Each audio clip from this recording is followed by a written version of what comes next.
എല്ലാവർക്കും നമസ്കാരം.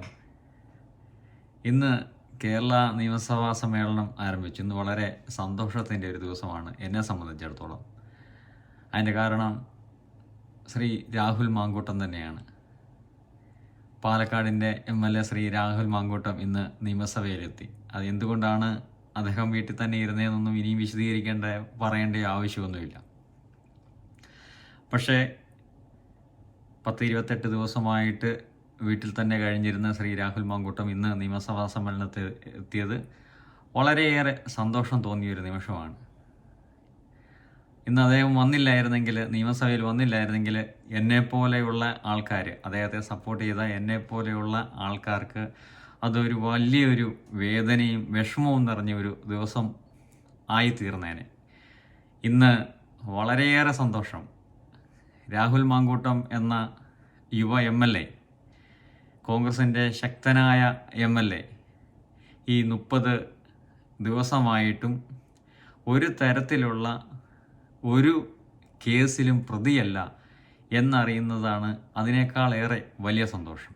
ഈ 30 ദിവസമായിട്ട് കേരള പോലീസും ക്രൈം ബ്രാഞ്ചും അടപടലം അന്വേഷിച്ചിട്ടും ഒരു തുമ്പോ തെളിവോ ഒരു പരാതിയോ പോലും ഇതുവരെ രജിസ്റ്റർ ചെയ്യാനോ കോടതിയിൽ ഹാജരാക്കാനോ ഇവർക്ക് സാധിച്ചിട്ടില്ല. ഇതെല്ലാം ഒരു പുകമറയായിരുന്നു.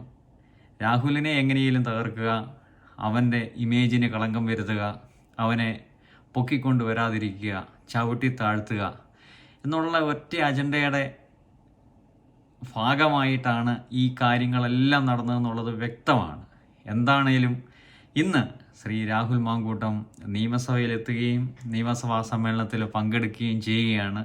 ഈ വീഡിയോ ചെയ്യുമ്പോഴും അദ്ദേഹം നിയമസഭയ്ക്കുള്ളിലുണ്ട്. അദ്ദേഹം നിയമസഭാ സമ്മേളനത്തിൽ ഇരിക്കുന്നു. പ്രത്യേക ബ്ലോക്കായതിൻ്റെ കാരണം കോൺഗ്രസ് പാർട്ടിയിൽ നിന്ന് അദ്ദേഹത്തെ സസ്പെൻഡ് ചെയ്തുകൊണ്ട് കോൺഗ്രസ് പാർട്ടിയുടെ കൂട്ടത്തിൽ അദ്ദേഹത്തിന് ഇരിക്കാൻ സാധിക്കത്തില്ല. അതുകൊണ്ട് പ്രത്യേക ബ്ലോക്കാക്കി അദ്ദേഹത്തിന് മാത്രമായിട്ടൊരു സീറ്റ് അറേഞ്ച് ചെയ്ത് സ്പീക്കർ കൊടുത്തിരിക്കുന്നു. അദ്ദേഹം ആ നിയമസഭാ സമ്മേളനത്തിൽ ആ സീറ്റിൽ ഇരിക്കുന്നു. അറിയുന്നിടത്തോളം PV അൻവറിൻ്റെ സീറ്റാണ് അദ്ദേഹത്തിന് കൊടുത്തതെന്നാണ് അറിയുന്നത്.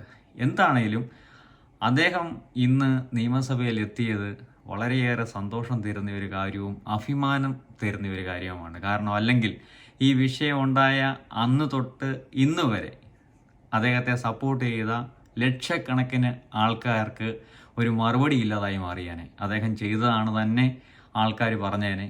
ഇത്രയും നേരം അദ്ദേഹം വീട്ടിൽ ഇരുന്നപ്പോഴത്തേക്ക് എന്താടാ പുറത്തിറങ്ങുന്നില്ലേ എന്ന് ചോദിച്ചുകൊണ്ടിരുന്നവർ ഇന്ന് പുറത്തിറങ്ങി കഴിഞ്ഞപ്പോഴത്തേക്കും അയ്യോ എന്തിനാ നീ പുറത്തിറങ്ങിയത് എന്ന് ചോദിച്ചുകൊണ്ടിരിക്കുന്ന അവസ്ഥയാണ് ഇവിടെ കാണുന്നത്.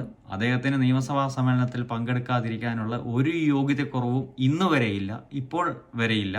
അദ്ദേഹം ഒരു ക്രിമിനൽ കേസിൽ പ്രതിയല്ല. അദ്ദേഹത്തെ 2 വർഷക്കാലം ഒരു ക്രിമിനൽ കേസിൽ ശിക്ഷിക്കപ്പെട്ടിട്ടില്ല. അദ്ദേഹത്തിൻ്റെ മാനസികാരോഗ്യത്തിന് കുഴപ്പമില്ല. അദ്ദേഹം കേരള സർക്കാരിൻ്റെ ഏതെങ്കിലും സ്ഥാപനത്തിൽ ജോലി ചെയ്യുന്നില്ല. നിയമസഭയിൽ കിടന്ന് അടിയുണ്ടാക്കി സസ്പെൻഷൻ മേടിച്ചിട്ടില്ല. നിയമസഭയിൽ തുണി പൊക്കി കാണിച്ച് സസ്പെൻഷൻ മേടിച്ചിട്ടില്ല. നിയമസഭയുടെ സാധനങ്ങൾ തല്ലി തകർത്ത്, കമ്പ്യൂട്ടറും സാധനങ്ങളും ഒക്കെ തല്ലി തകർത്ത് അതിന് സസ്പെൻഷൻ ആയിരിക്കുന്ന വ്യക്തിയല്ല. ഇങ്ങനെയുള്ള വ്യക്തികളെല്ലാം അതിനകത്തുണ്ട്. പീഡനക്കേസിൽ രജിസ്റ്റർ ചെയ്തിരിക്കുന്ന MLA മാർ അതിനകത്ത് ഇരിപ്പുണ്ട്. ഇങ്ങനെയുള്ളവരൊക്കെ ഇരിക്കുമ്പോഴത്തേക്കും ഒരു തരത്തിലുള്ള ഒരു അലിഗേഷൻസും ഇല്ലാത്ത, ഒരു ക്രിമിനൽ നടപടികൾക്കും വിധേയനല്ലാത്ത, ഒരു തരത്തിലും ഒരു തെറ്റും ചെയ്യാത്ത ഒരു മനുഷ്യൻ നിയമസഭയ്ക്ക് അകത്ത് വരാൻ പാടില്ല എന്ന് പറയുന്നതിൻ്റെ യുക്തി എന്താണെന്ന് ഇതുവരെ മനസ്സിലാകുന്നില്ല. എന്താണേലും വളരെ സന്തോഷം. പ്രിയപ്പെട്ട രാഹുൽ മാങ്കൂട്ടം, ധൈര്യമായിട്ട് മുന്നോട്ട് പോവുക. ഒരുപാട് യുവതയുടെ പിന്തുണയും ഒരുപാട് ആൾക്കാരുടെ പിന്തുണയും ഒക്കെയുണ്ട്. പ്രത്യേകിച്ച് സീനിയർ സിറ്റിസൺസ് ആയിട്ടുള്ള ആൾക്കാരുടെ ഒരുപാട് പിന്തുണ ശ്രീ രാഹുൽ മാങ്കൂട്ടത്തിനുണ്ട്. അതുപോലെ തന്നെ രാഷ്ട്രീയ ഭേദമന്യേ ഒരുപാട് യുവതയുടെ പിന്തുണയും രാഹുൽ മാങ്കൂട്ടത്തിനുണ്ട്. ധൈര്യമായിട്ട് മുന്നോട്ട് പോവുക. വരുന്ന വഴിയിൽ കാണുക.